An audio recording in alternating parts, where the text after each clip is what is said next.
সেই বিরাট চ্যানেলে আপনাকে স্বাগতম। আজকে আমি আপনাদের মাইক্রোসফট এক্সেলে কিভাবে রেজাল্ট শিট করতে হয় সেটা দেখাবো। প্রথমে রেজাল্ট শিট লিখলাম, কিন্তু উপরে একটা প্রতিষ্ঠানের নাম লিখতে হবে, তাই ইনসার্ট রো করে নিয়ে উপরে একটি নাম লিখি। আপনাদের ইচ্ছা মতো যে কোনো প্রতিষ্ঠানের নাম লিখতে পারবেন, নিজ নিজ প্রতিষ্ঠানের। তো আমি এখানে লিখলাম ভাঙ্গরা MM স্কুল অ্যান্ড কলেজ। এরপর আমরা একটা এসএল নাম্বার দেব। এরপর লিখব নেম, তারপরে সাবজেক্ট, আমরা যে কটা বিষয়ে পরীক্ষা নিয়েছি সে সাবজেক্টগুলোর নাম লিখব। সাবজেক্টগুলোর নাম লেখার পরে আপনি আপনার ইচ্ছা মতো মার্ক দিয়ে নেবেন। আমরা ধারাবাহিকভাবে মার্ক দিয়ে নিই।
সাবজেক্টের নাম লেখা শেষ হয়ে গেল। এখন আমি এই অপ্রয়োজনীয় 3টি ঘর আমি ডিলিট করে দেব। উপরে সিলেক্ট করে ডিলিট চাপ দিলে কলামগুলো ডিলিট হয়ে যাবে। এখন আমি মার্ক দেই, আপনাদের ইচ্ছা মতো মার্ক দিয়ে নেবেন।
একটি বিষয়ে মার্ক দেওয়া শেষ হয়ে গেছে, আমি এখানে সূত্র বসিয়ে যোগ করে নিলাম।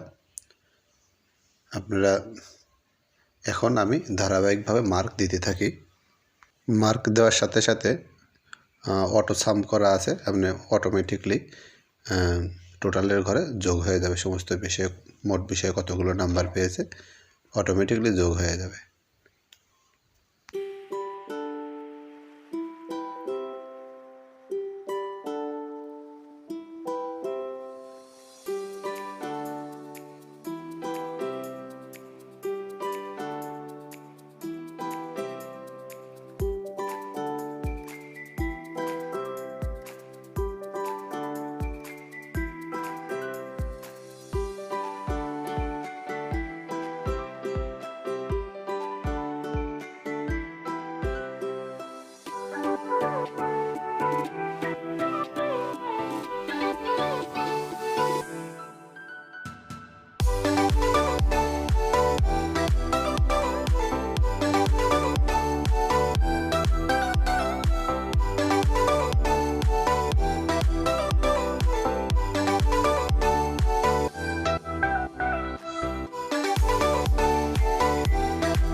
মার্ক বসানো হয়ে গেছে। এখন আমি সূত্র বসাবো।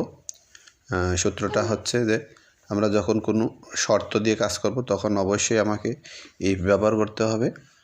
আর যেই কলমটাকে আমরা ইন্ডিকেট করব, অর্থাৎ টোটাল সংখ্যা কত, আমাদের কলাম নাম্বার কত, এই কলামের উপরে আসলে মূলত সূত্র বসবে।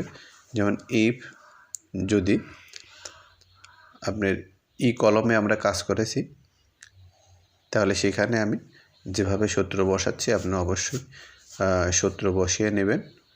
এখানে সঠিকভাবে যেভাবে দেওয়া আছে এখানে আপনি জিপিএ দিতে পারেন, ফার্স্ট ডিভিশন দিতে পারেন, সেকেন্ড ডিভিশন দিতে পারেন, সিজিএপি দিতে পারেন। আপনি যেটা দিবেন ইনভার্টেড কমার মধ্যে মূলত সেটাই কমেন্ট করবে। এখন আমি সূত্র লিখে এন্টার দেওয়ার সাথে সাথে দেখবেন জিপিএ, কারা জিপিএ 5 পেয়েছে এবং কারা জিপিএ পেয়েছে অটোমেটিকলি বসে যাবে। বসে যাওয়ার পরে লাস্টে প্লাস চিহ্ন ধরে নিচের দিকে টান দিলে অটোমেটিকলি দেখুন আপনারা খুব সহজে কে জিপিএ 5 পেয়েছে বা কে জিপিএ পেয়েছে সুন্দরভাবে বসে গেছে। এভাবে আসলে রেজাল্ট শিট করতে হয়। আপনারা যদি আরও শর্ত দিতে চান তাহলে নেক্সট ভিডিওতে আমি দেখানোর চেষ্টা করব। আমার চ্যানেলটাকে যদি ভালো লাগে তো অবশ্যই সাবস্ক্রাইব করবেন।